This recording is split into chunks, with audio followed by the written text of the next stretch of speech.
après-midi ensemble. Et quand on était sur le point de rentrer à la maison et tout, il me demande de supprimer une vidéo que j'avais sur mon téléphone. Il me demande de supprimer. Je lui dis, pourquoi tu veux que je supprime la vidéo? La vidéo, c'était de vous deux? La vidéo de nous deux. Ok. Voilà, les vidéos que j'avais dans mon téléphone, il dit, je veux que tu supprimes. Moi, j'ai dit, pourquoi tu veux que je supprime et tout? Il dit, mais non, moi, j'ai peur, je veux pas que notre relation puisse sortir avant qu'on se marie, parce que je veux que ça fasse un boom sur les réseaux sociaux et tout. Moi, j'ai dit, mais tu n'as pas à t'inquiéter, personne ne touche à mon téléphone. J'ai dit, tu n'as pas à t'inquiéter. J'ai dit, crois-moi que moi, je suis quelqu'un de très discret. Je lui dis, est-ce que depuis qu'on est ensemble, tu as déjà écouté quelque part, des gens te soupçonnent et tout? Il dit non. Moi, j'ai dit, bah oui, fais-moi confiance. Les vidéos ne vont jamais sortir, tu vois. Et ce soir-là, je me suis sentie un peu intimidée. C'est une menace indirectement, tu vois. Donc, c'est là où je rentre à la maison, je commence à réfléchir. Il t'a pas forcé sur le coup, il t'a pas menacé? Non, c'est une menace indirecte. Ok, il t'a pas brutalisé en gros? Non, il m'a pas brutalisé, il m'a juste dit, il aimerait que je supprime les vidéos. Et moi aussi, j'ai fait la grande gueule. Tu vois là, je l'ai mis devant le fait accompli. Est-ce que tu as quelque chose à cacher et tout? Ouais. Tu as peur de quoi? Et j'arrive à le convaincre pour ne pas supprimer les vidéos. Et il me dit même que ouais, j'aimerais avoir le code de ton téléphone et tout. Moi, je lui ai dit, est-ce que depuis quand on donne le code de téléphone même à Sugar Daddy là? Moi, j'ai dit, est-ce que moi si je te demande... Ah, attends, il a devenu ton Sugar Daddy subitement. Attends, mais de chérie, on pense à Sugar Daddy. Mais Sugar Daddy, c'est juste dire que Sugar Daddy, quoi, par rapport à l'âge et tout. Tu vois, moi, je dis, quand il me dit... Je te l'accorde. Oui, moi, je me dis, j'aimerais avoir le numéro de le code de ton téléphone. Moi, je dis, mais non. Moi, je dis, est-ce que si toi, tu as le code de mon téléphone, moi, je veux avoir le code de ton téléphone. Il me dit non. Moi, j'ai dit, d'accord, je peux pas te donner le code de mon téléphone. Je te donnerai le jour où toi, tu vas vouloir qu'on échange et tout. Donc, je rentre à la maison, ça me fait réfléchir. Entre-temps, j'ai maintenant 2 téléphones. Hein. J'ai l'iPhone que j'avais avant et l'iPhone que lui, il m'a acheté. Qu'est-ce que je fais? Je transfère quelques trucs dans l'ancien téléphone.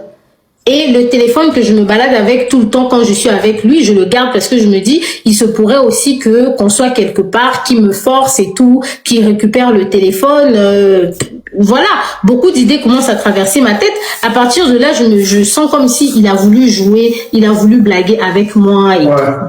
Mais comme je t'ai dit qu'au relais, je suis pas amoureuse, mais il y a déjà l'attachement qui est là. Tu vois, quand tu as été avec quelqu'un et tout, c'est pas facile de se détacher comme ça.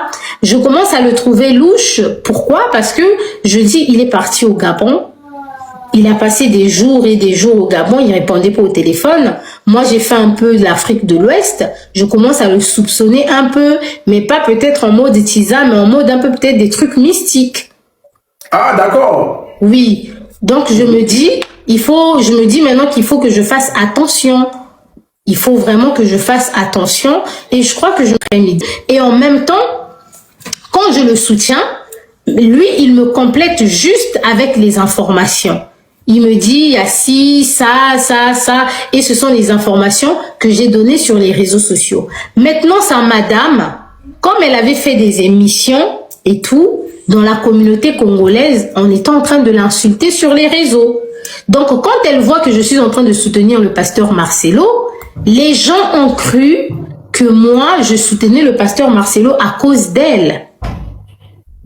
Les gens ont commencé à dire, Eunice, elle soutient le pasteur Marcelo à cause de sa patronne et tout ça là. Et moi, dans mon cœur, ça m'étouffait, ça m'a fait beaucoup de peine.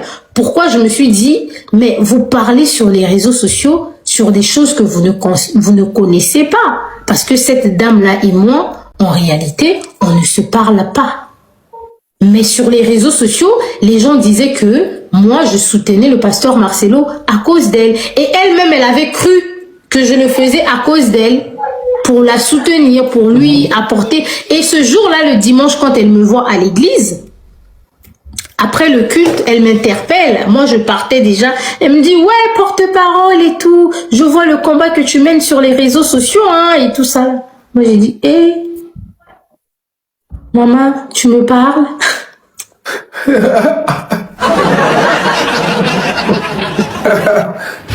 T'es choqué. J'étais partagée entre ça m'a fait mal, en même temps c'est ce jour-là que j'ai réalisé la gravité des choses. J'ai dit non, ça devient grave, tu vois. Et c'est là où j'ai eu un peu de culpabilité. Du coup, je m'avance, hein, j'étais déjà loin, elle m'a interpellée. J'essaie de m'avancer, je dis non, t'inquiète pas, c'est les réseaux sociaux, ne regarde pas les insultes. J'essaye de la consoler. Je dis, tu sais, les réseaux sociaux, c'est toujours comme ça, ils vont t'insulter 2-3 jours et puis ça va passer. Et je rentre à la maison. Je discute maintenant avec le pasteur, il me dit, ah, j'ai cru voir que toi et madame, là, vous êtes devenues copines. Hein. Moi, j'ai dit, bah non, on n'est pas copines. Elle m'a parlé vite fait par rapport à ce qui se passait sur les réseaux sociaux. C'est juste pour ses propres intérêts. Parce que même lui, il sait que jusque-là, elle me voit à l'église. Ouais. Elle ne m'a toujours pas débloqué. Elle t'avait bloqué. Elle m'avait bloqué avant, sans même me connaître.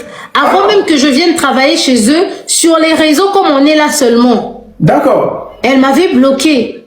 Moi, j'ai découvert qu'elle m'a bloqué quand j'ai vu son mari pour la première fois. Quand je tape son nom pour la chercher, je la retrouve pas.